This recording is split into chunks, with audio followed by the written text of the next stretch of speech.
Good evening, good evening, good evening. Um, I was thinking the past couple of days, we always see these motivational and inspirational messages on social media about being kind to one another, not knowing what people are going through, etc., etc. And one of the things that is not talked about, honestly, without judgment, is pain, especially mental pain, emotional pain, things of that nature. We don't talk about pain. We talk about the effects of pain. Hey, son, we talk about what pain does and how people respond to it, but we don't actually sit and talk about the pain itself. And even when we're talking about the effects and people's response to the pain, we only talk about that in a very limited, scope, you know. So I know it's a weird topic to talk about today, but we're going to be talking about pain. I'm going to try not to be on for too long. It's Sunday. I'm a teacher. I do have to get ready for the week, but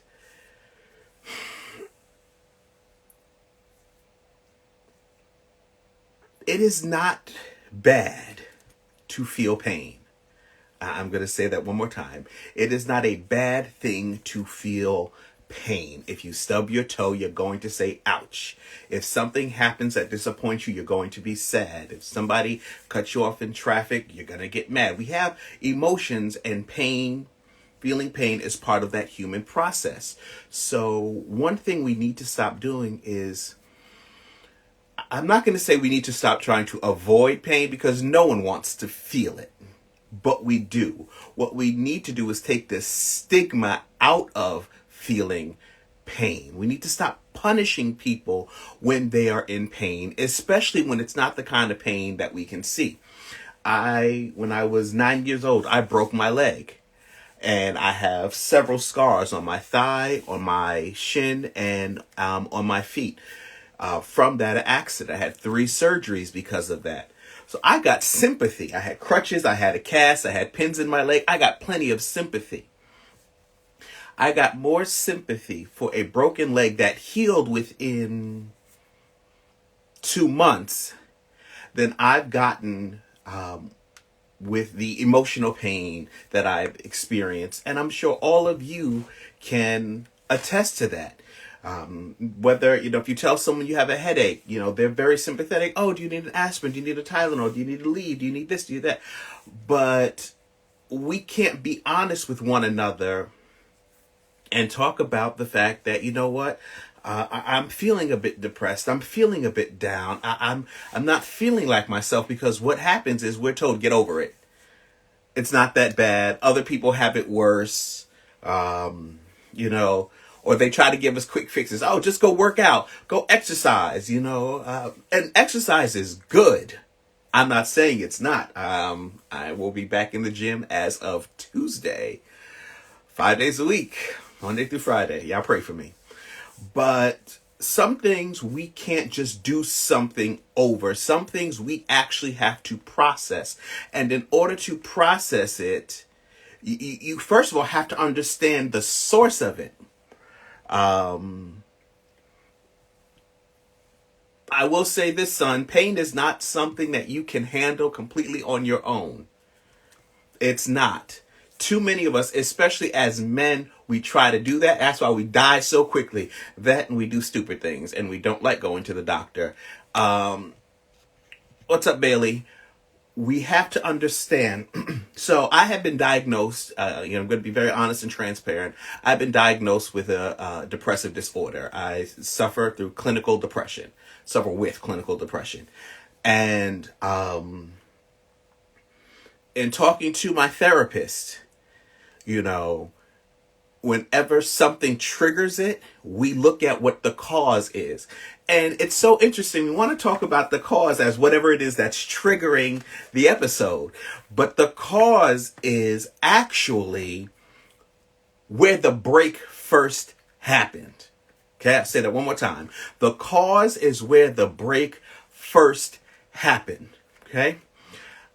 Something will trigger an episode for me.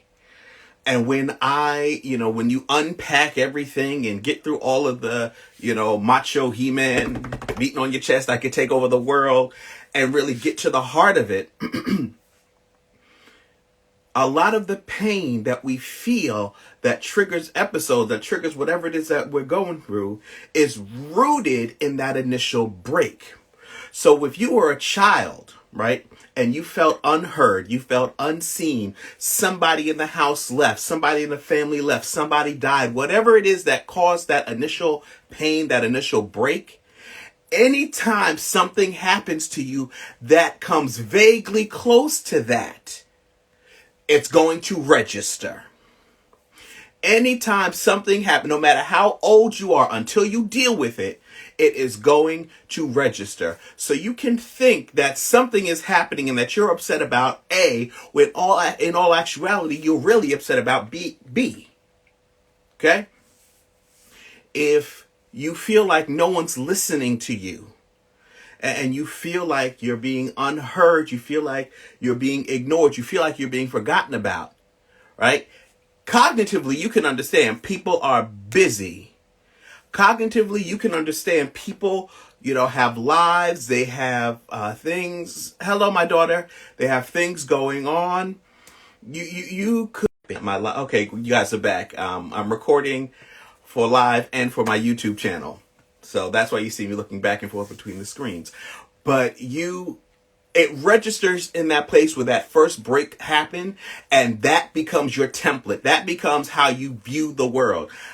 They forgot about me because I'm not important, because you felt unseen and forgotten about as a child. So even as an adult, you feel like it must be because I'm important. It must be because they don't like me anymore. It must be every time. Children are egocentric.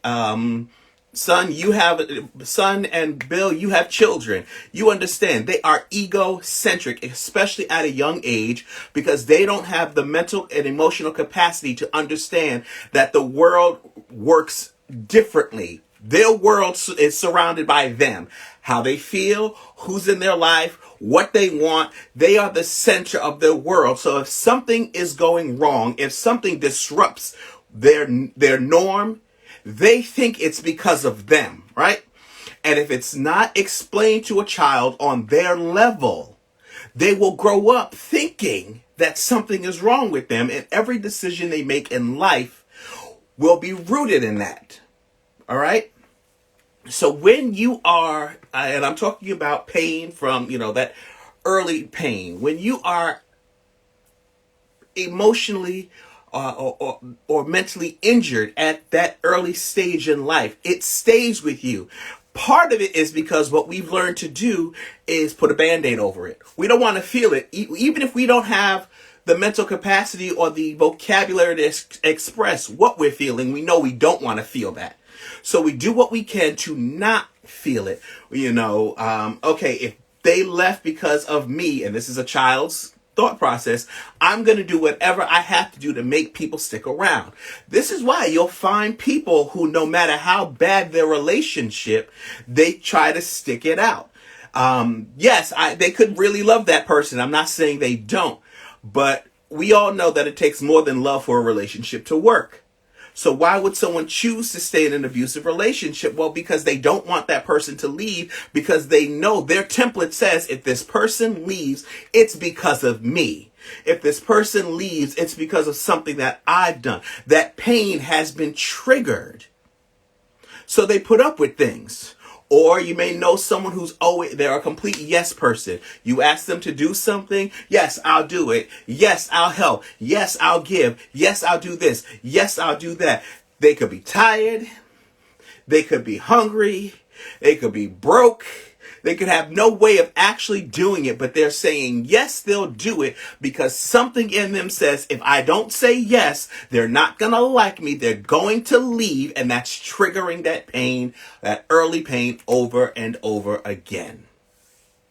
So because we don't want to talk about it, because we don't want to deal with it holistically. We don't want to deal with it because, quite honestly, going to therapy, now it's become more and more accepted. But when I was growing up, going to therapy wasn't something that you talked about. Therapy was for crazy people. Crazy people went to therapy. If you didn't go to therapy, if you weren't crazy, everything got swept under the rug. This is why we grow up, with such strong emotional responses to things. And some people say, why are you overreacting to it? And unfortunately, that's not a fair question to ask. Okay? Asking someone why they're overreacting is actually diminishing their reaction. You need to understand when someone is reacting to something, that's what they're doing. They're reacting to it. They're not overreacting. They're not underreacting. You may think that they're overreacting, or you may think that they're underreacting, but they are reacting according to what their experience is. So if something you've done or said reminds them or triggers an earlier hurt, they're going to react from that place. That's exactly right. When we are trying to please people, it's coming from a place where we felt that we weren't good enough. I know someone personally who will give their last dime. They will go without in order to make sure that they can give to somebody else because they've understood what it's like to go without. That's a beautiful thing. I love it. I love when people have that heart to give. But we cannot give at our own detriment. And this is the thing. When pain is not dealt with correctly, you function at a handicap because you do things that are detrimental to you. And so we have to take away the mystique of pain. It has to be something that's talked about. I remember on one of my hands, it's faded now, I broke a glass when I was washing the dishes. I didn't want to wash the dishes, no way. My father made me wash the dishes. I told him I didn't want to wash the dishes, but I had to wash the dishes. And I broke a glass and it cut me. I ended up having to go to the hospital and get stitches and whatnot. But I think the second day that I was home from the hospital, we took the wrap off, and my father went to rewrap it, and my mother said, no, let it get some air, let it dry out, let it be exposed. Right? My father's thing was, cover it back up. You don't want the germs to get into it. But my mother wanted it to be exposed so that it, that wet cut could dry out. That's what we do with pain. We put things over it. We put our work over it. We put relationships over it. We put hobbies over it. We put so many things over it so we don't have to deal with it, that it begins to fester. It begins to rot. Hi, best friend. It begins to become detrimental to us. If a wound starts to rot and it's not treated, in order to save the body, the doctor's going to have to cut that limb off.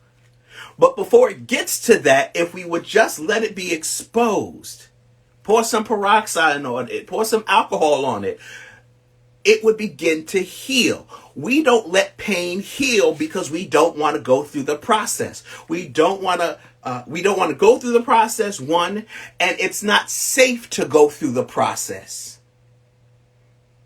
We are not compassionate as a whole towards people who are in any kind of pain. We pass judgment. That's why people, like my son said, that's why people try to bear it on by themselves. They don't want to tell anybody about it. They don't want to be vulnerable. They don't want to reach out for help. If you've had a bad experience of any sort, you may even feel like a burden. So as you're feeling like a burden, I'm not going to call so-and-so because I'm going to be a weight. This is not their problem. I can handle it. I've got it. Don't worry. I have to figure. Meanwhile, some people have no idea that anything is going on, but because of this society that we've built, people suffer in silence. That's part of the reason why the suicide rate is so high, because people are suffering in silence because there's not a safe place where they can go. Two of my best friends in the entire world are on this live right now, and I know they would fuss at me for what I'm about to say, but I'm going to say it. On my dark days, my really dark days, I don't call them because I feel like I'd be burdening them with my issues. Both of them have children. One of them has a lot of children because he has taken that scripture, be fruitful and multiply, and run with it. But I love each and every one of his children. But when you feel like you're a burden, you close your mouth. You won't ask for help. Meanwhile, here's the sick part about it. If someone were to ask me for help, even if I'm in a dark moment, I will find strength from somewhere to climb out of the bed, climb out of my, crawl out of my, a friend of mine calls this my hermit cave because I rarely leave it, and do whatever needs to be done for that person. So at our own detriment, we won't ask for help, but we will give of ourselves even when we really don't have anything left. Do you see what pain does? It warps the perception that we have. I'm not worthy of help, but because I want people to still like and love me, let me go help them. Let me, do you have money? Because I need to borrow X, Y, and Z. Knowing good and well, you don't have any money. Hey, Tiff. Knowing good and well, you live in past paycheck to paycheck. 3 paychecks down are already spent because of bills and whatnot. But you will either scrape what little bit you have together to send, or you'll borrow from someone else and send to them. But again, bestie, you cannot pour from an empty cup. But here's the thing. We try because we don't feel like we're worthy to be filled. I was talking to someone 2 years ago, maybe a year ago. I don't remember. And I thought about them and I sent them a message of, what thought had came to mind. And they text me back and they said, is this what it feels like to have someone pour into you? People are so used to not being poured into or not allowing people to pour into them that they'll run on empty. They'll run on fumes. They'll run on a hope and a prayer. We have to allow people time to heal. We have to encourage people to heal.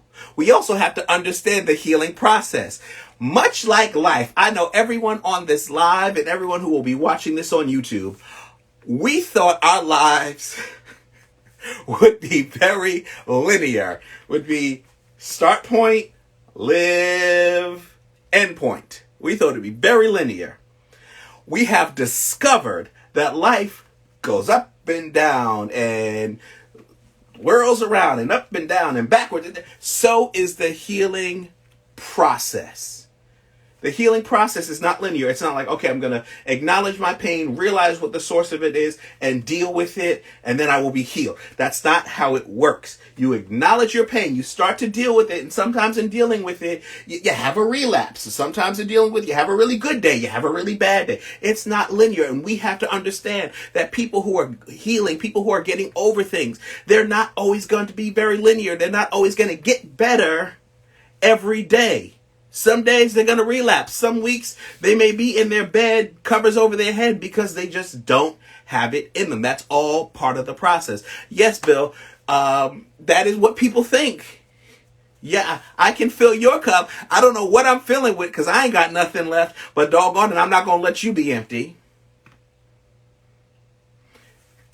Pain is such a complicated experience because we each experience it differently. Like I said earlier, most pain is rooted in that first break, no matter how old you were. Most pain is rooted in that first break.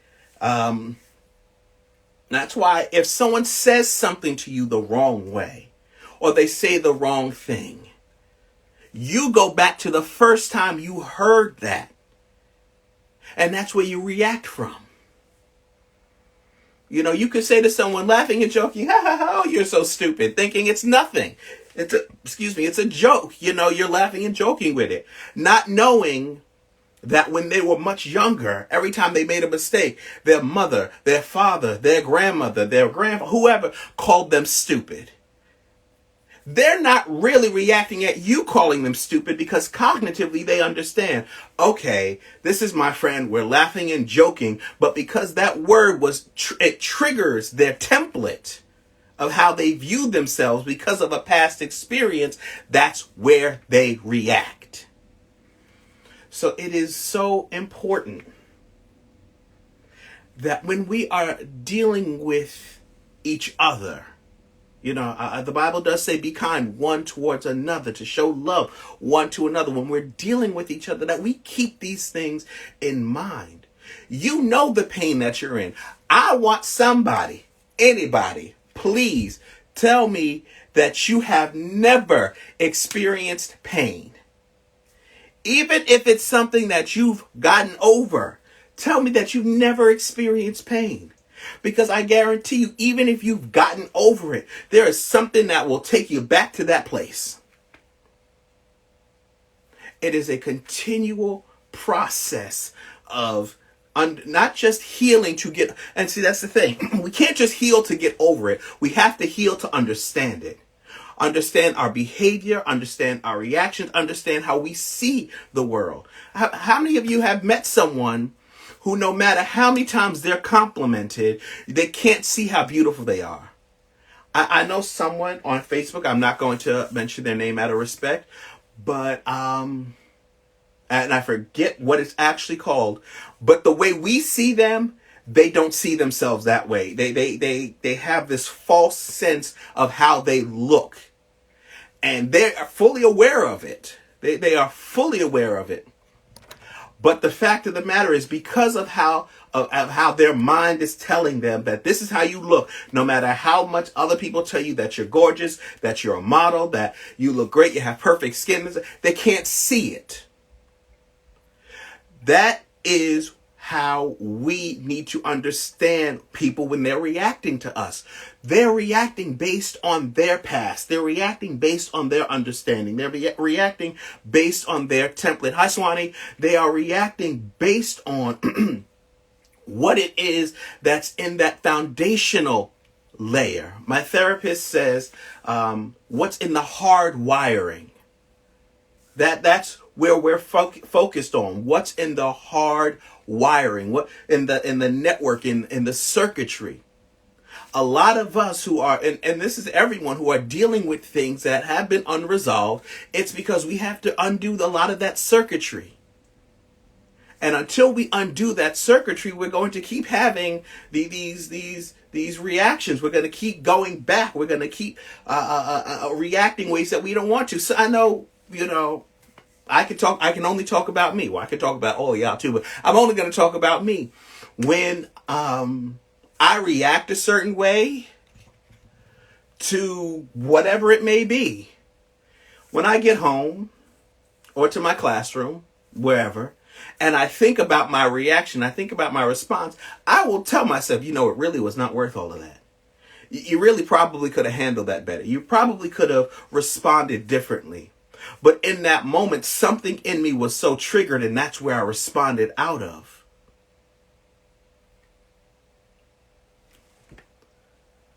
It has been a long time, yes. So I came on here really just to implore all of you, give yourselves time to heal. And really do the work and understand your healing is not going to be linear, and it's not going to look like everyone else's. And no one else can judge or dictate how long it should take you to heal. There is no time limit for healing. I don't care if someone else has gone through the same thing. No, your experiences are different. If you have abandonment issues, because when you were younger, you were abandoned, and you are in what seems to be a solid, hopefully long-term relationship, and it ends, not that you wanted it to end, but the relationship, it ends, you are going to react differently than someone who came from a very secure background, someone who was not afraid of being left, someone who was not worried about people walking out on them. So it doesn't matter that, okay, yeah, I was left. Well, I was left too. Yeah, okay, but your being left is much different than my being left.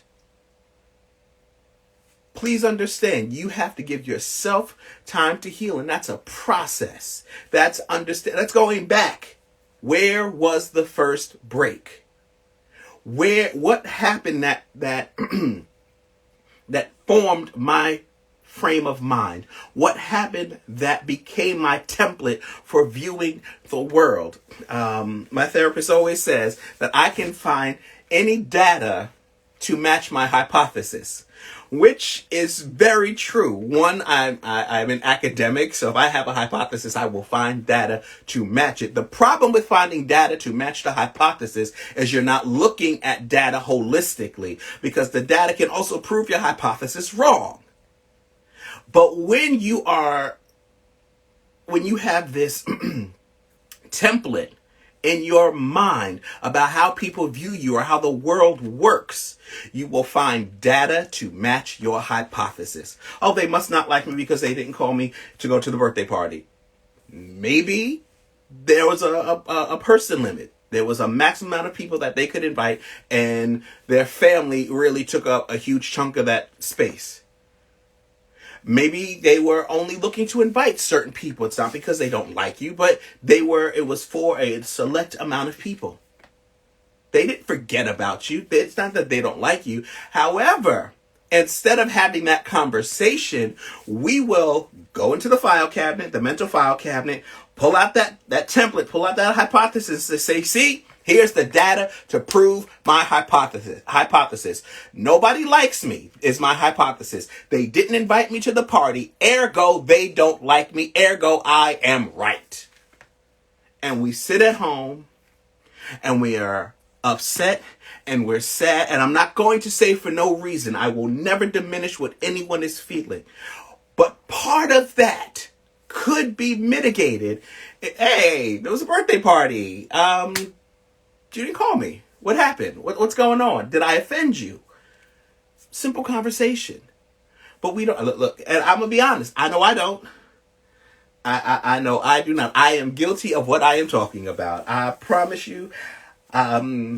Most of the people in my life, at some point or another, according to me, have absolutely hated my guts and never want to speak to me again because of whatever. But as I'm going through my journey, I encourage you to go through your journey.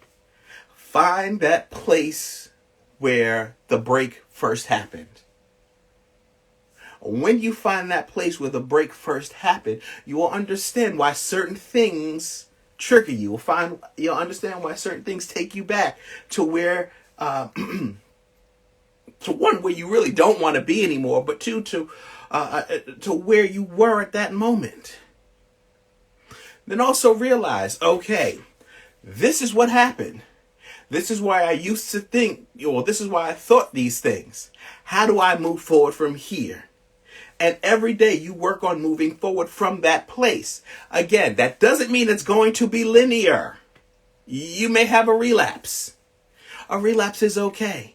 Let Dr. Bell be the one to tell you a relapse is okay. A relapse is expected. William understands this. Whenever we would do productions at a certain organization that we were a part of, we knew that we were in for 10, 12, 14, 16, sometimes 18-hour days. Sometimes it would be several of those days in a row. But I always built into my schedule, after the last day, when everything is packed up, everything is put away, it was built into my schedule for me to crash. My crash was expected. Your relapse will be expected. And anyone who loves you, who you feel comfortable enough with to open up about your experience, they will understand the relapse. I am cycling through a situation that a few people know about. And when I have my relapse moments, they don't judge me. They don't tell me to get over it. They don't tell me to shake it off. They let me have my moment. And if my moment lasts a little bit too long, I have one in particular who's like, all right now, get out that bed. Come on, now. Let's be productive. But the fact of the matter is, they know that I'm going through the process. They know I am trying to navigate through years of seeing the world through a certain lens, through years of believing things about myself, believing things about other people. So I implore you all, when it comes to you, because before you can even look and think about helping somebody else or being there for somebody else, you have to be there for you. A lot of people on the live said you can't pour from an empty cup. No, you cannot. You truly need to be refilled. And part of that refilling is taking the time to see, okay, is the cup just empty, or do we have some cracks going on? Do we have a leak going on? Do we have is everything okay? For most of us, the answer to that is no. Thank you very much. So the answer to that is no, everything is not okay. And if we could stop walking around and pretending that everything is okay and be honest with ourselves, this process would start to move a bit faster. We cannot keep denying that we are in pain. We cannot keep denying. Again, like I told them earlier, I broke my leg. When I broke my leg, I was not able to go running down the street. I was in pain. I tried to bite the nurse. It was bad, I had a compound fracture. My shin bone was sticking up out through my skin. I was in the hospital. I was 9 years old. I was in the hospital. I was laying on the gurney, the stretcher, whatever that thing is called. And they put this gauze in my mouth and they said, bite down. And I didn't know why. They didn't tell me what they were about to do. And a bunch of people grabbed me and held me down. And the doctor pulled my leg so he could reset the bone. I spit that gauze out, screamed bloody murder, and tried to bite a chunk out of the nearest nurse. But I had to endure that so my leg could start to heal. I had to endure the pain, endure more pain, so my leg would start to heal. And when my leg finally healed, my mother was so mad at me. But as soon as the cast came off, she turned her back and my little narrow self went running around the parking lot. Couldn't wait, We'll talk about that in another episode. Moving too quickly after you're healed. There still needs to be some time to readjust it, but I digress. We have to acknowledge the pain. That's right. Acknowledge it. There's nothing wrong with saying, I am in pain. There's nothing wrong with saying this hurts. There's nothing wrong with saying I'm disappointed. I wanted this to happen and it didn't. I wanted to go to this school and I wasn't able to. I wanted my parents to stay together and they didn't. I wanted to marry this person and I couldn't. I loved my job and I lost it. I loved my home and I lost it. I loved my car and it got repossessed. There's nothing wrong with admitting that you are in pain over something that happened. But understand, all pain triggers a previous pain that has been undealt with. Let me see if I can put it to you in these terms. Thanksgiving is coming up. Or, I know there's another name for it. I'm trying to be politically correct. And y'all know that's not what I do. But, so we'll just say Thanksgiving because I don't remember what the other name of it is. Those of us who are hosting will go through our houses, no matter how clean or how dirty, because everybody does this. And we will make sure that it is ready for inspection. It is ready for people to come in. Part of that may be, and I'm talking about myself, we start pushing stuff in the closet. Native American Day. Thank you, daughter. We will start pushing stuff into the closet. Especially if we're running out of time before people get to the house. We'll start pushing stuff into the closet and try to shove the closet door closed and pray it doesn't burst open. Pushing stuff in drawers and in cupboards and out of sight, out of mind. This is what we do to pain. This is what we do to hurt. This is what we do to negative. negative experiences. I don't really have a better phrase for it, but this is what we do. And when we do this, the problem is we often forget about it. It's out of sight, out of mind.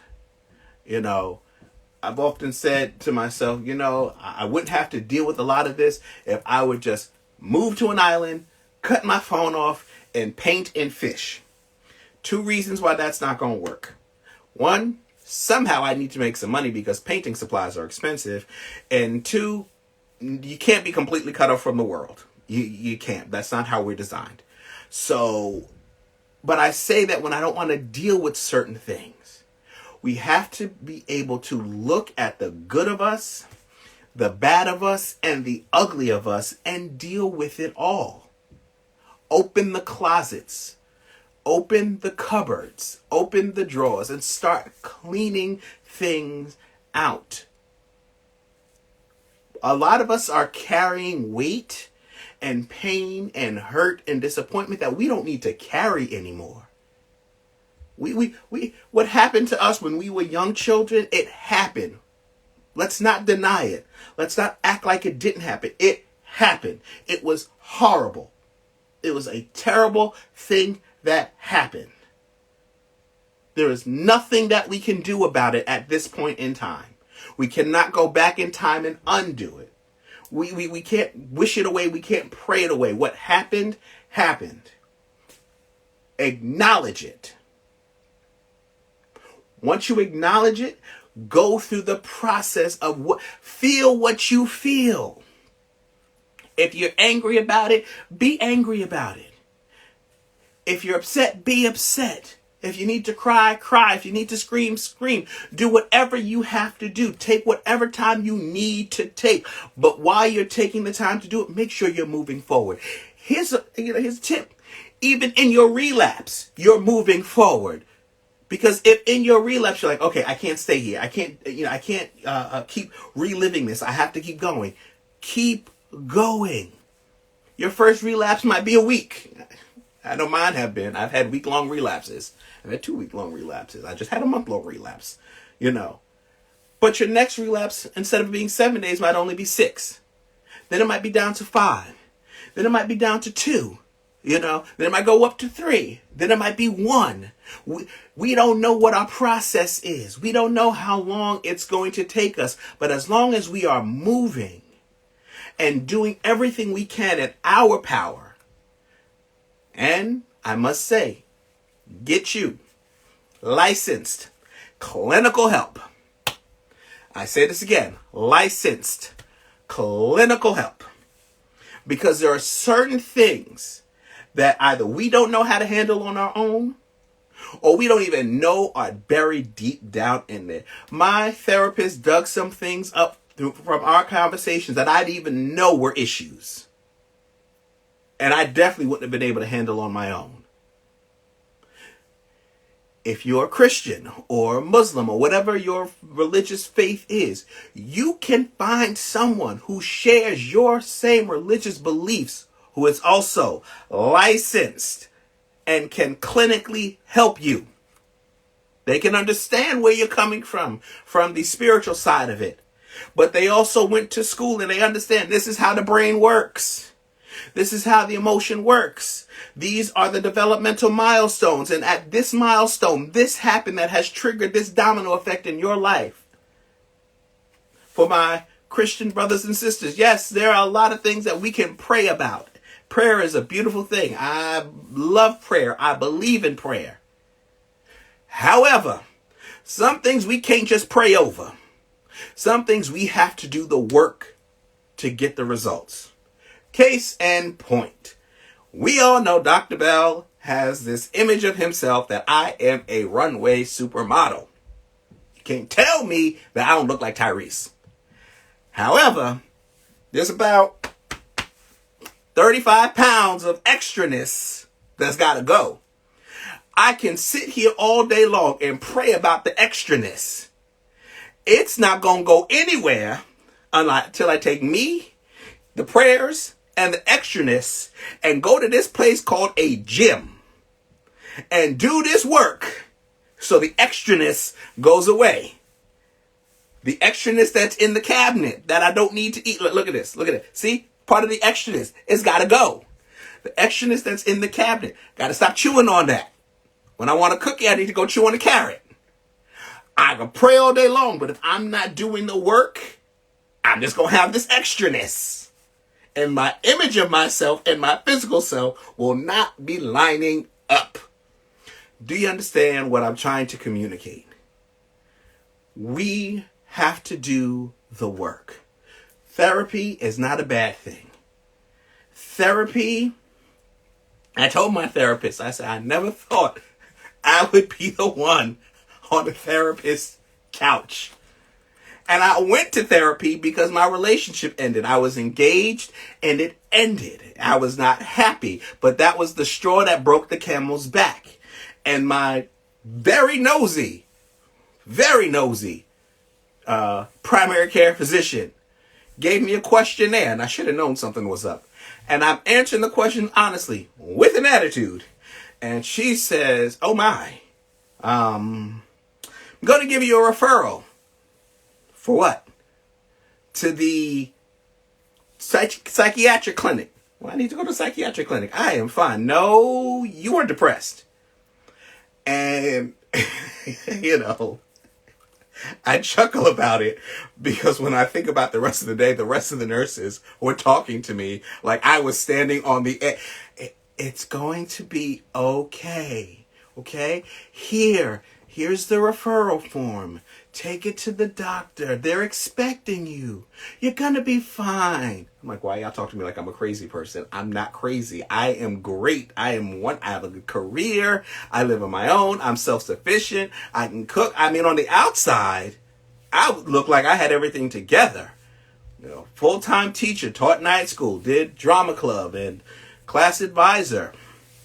Could cook, could clean, living on my own, not living in my mama's house. Not living in the attic or my mama's basement. Living on my own, paying my own bills. I looked like I had it together. But on the inside, I was falling apart quickly. And I know I call her nosy, but I do thank God for my primary care physician being nosy and giving me that questionnaire. Otherwise, I don't know where I would be. That was almost 3 years ago. Almost 3 years ago. You could have told me when I first started talking to my therapist that I wouldn't be there for maybe 6 months. I was going and I was going to be cured and I was going to be back to doing what I do. Here I am years later. And even in therapy, I have my relapses. I think this year I went... had like 2 or 3 weeks of great sessions. I was flying high. I was, on top of the world. I had command of things. It was wonderful. Something happened. And at that next session, I was like, nobody loves me anymore. I don't want to do this. It's not whole relapse. I really need to pay this woman more for all that she deals with me because it's a lot. I am a lot. But I'm being jovial about it. But the fact of the matter is, as we started going through the work and trying to understand why that particular breakup affected me in the way that it did, then we started uncovering a lot more things that I had suppressed. And I would talk about things to her just the same way I'm talking to you all. And she'd be looking at me like, how are you not understanding the severity of what you're talking about? And I'm just like, it's another part of my life. I don't know what to tell you, And I would tell her things like, case in point, Friday, I was talking to her about something. I didn't want to talk to her on Friday. I promise y'all, I did not want to talk to her on Friday. But she called me and she wouldn't let me not have a session. And so talking to her about whatever I'm talking to her about on Friday. And she's like, how are you not angry? I'm angry for you. Right? Because as a survival tactic, I've learned to process things. I've learned to put them, in different compartments and leave them there and walk away. But what I'm doing now is I'm opening those compartments. Some of the compartments I want to, when I open them and see what's inside, I want to slam them shut and move on, but she don't let me do that. Find you a therapist that will not let you ignore things.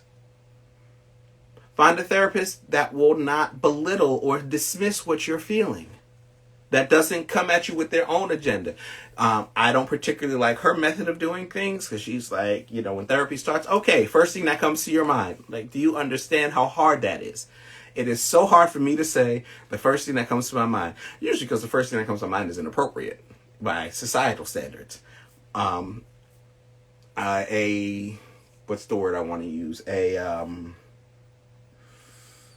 result of trauma is a dark, twisted sense of humor for most people. Certain things that other people don't think are funny, I find absolutely hilarious. And so, when you say, what's the first thing on your mind? You don't want to ask me that question. You never want to give me that kind of leeway. You put Dr. Bell with very specific parameters or you'll never know what you're going to get. I promise you. It's not, I'm doing this whole thing unscripted. I'm nowhere near what notes I had in my head. So that's that. But, get a therapist that understands you. I'll say something and she'll be like, okay, not going to have the real answer. So you have to deal with you first. And then you can have the understanding and the grace to deal with others. You don't want to continuously deal with others from a broken place, from a hurt place. Because then, I'm not saying it's not genuine, but then you can't establish healthy boundaries. You will give of yourself until you have nothing left to give. Then you'll find some other stuff to give that. Then you'll find other stuff. When you have realized this is why I operated out of like before, this is why I moved the way I did, now you can say, I'm not doing this anymore. When I'm tired, I'm going to say, no, I'm tired. I can't. I'm sorry. No has become my favorite word. Well, no has always been my favorite word, but it's always been my favorite word because, I'm non-compliant. I am one of the most non-compliant people I know. It is bad. You tell me I have to do something, I'm saying no on the general principle. Meeting is mandatory. I ain't going. It's so bad. Y'all pray for me, really, because, I need prayer. But when you are operating out of a healed place, you can establish healthy boundaries that you can stick to. Where your no won't be because you're just a non-compliant person, but your no is because, no, these are my boundaries. I do. My daughter understands. I love the word no. My two favorite words begin with N. No and nap. I love saying no and I love taking a nap. But my no now, outside of work, I have to put that parameter, comes from a place of a healthy boundary. My no inside of work, I'm just still non-compliant. I just, don't like being told what to do, My mother says I have issues with authority. She's probably right, but I won't admit that to her. But, it is key. The same sympathy that we have for someone with a physical ailment or an ailment that we can see is the same sympathy that we need to have for people who have ailments we can't see. It's the same sympathy we need to have, sympathy and empathy for ourselves. We walk around like everything is okay, and I know it's not. You know it's not. Everyone knows it's not. If everything was okay, psychiatry would not be the multi-billion-dollar business it is. It's okay to not be okay. It is okay to seek help. It is okay to tell people, I can't do this. This is too much for me. I'm not in the place to do it right now. I want to help you, but it's beyond my means. I want to be there, but my schedule won't allow it. Because I know I'm guilty of, I'll be there. I'll triple and quadruple book myself and run myself ragged trying to get here, there, just to make people happy. Sorry I can't make it. Thank you for the invite, though. Maybe next time. I appreciate that. So I encourage each and every one of you, look at the place where the break happened. Look at the place where the hurt first occurred. Go back and heal there. Then start making the necessary adjustments so you're not living out of that place anymore. So you're not serving out of that place anymore. So you're not giving out of that place anymore. And have the empathy and the compassion for others. I don't care what you say, you have never seen a picture of me and Batman together. That's all I'm going to say. You've never seen a picture of me and Batman together. You need to think about that. Okay? Anyway, I've been on here longer than I expected. My assistant is at my door, so clearly he wants something. I do thank each and every one of you who came on. So again, the reason you see me looking back and forth like this is because I have my laptop right here and I'm recording this same session, but for my YouTube channel that, with much prayer, will be launched in the new year. I'm not going to tell you all the name of it yet because y'all going to start looking, and I don't need that kind of pressure in my life. Okay? I got this. So I will be doing more of these sessions and posting onto my YouTube channel. So I appreciate you all for coming on. I appreciate the support. Thank you for listening to me rant for almost an hour. If you have any questions about anything I said, please feel free to drop me a DM. I will try to answer everything to the best of my knowledge. And if I don't have the answer, I will find someone who does have the answer. Hit me up if you do need help finding a therapist. I know several good ones, Christian and non-Christian. But as always, be blessed, stay well, don't let anything hold you back, because you are the only one that can hold you back. Peace and blessings.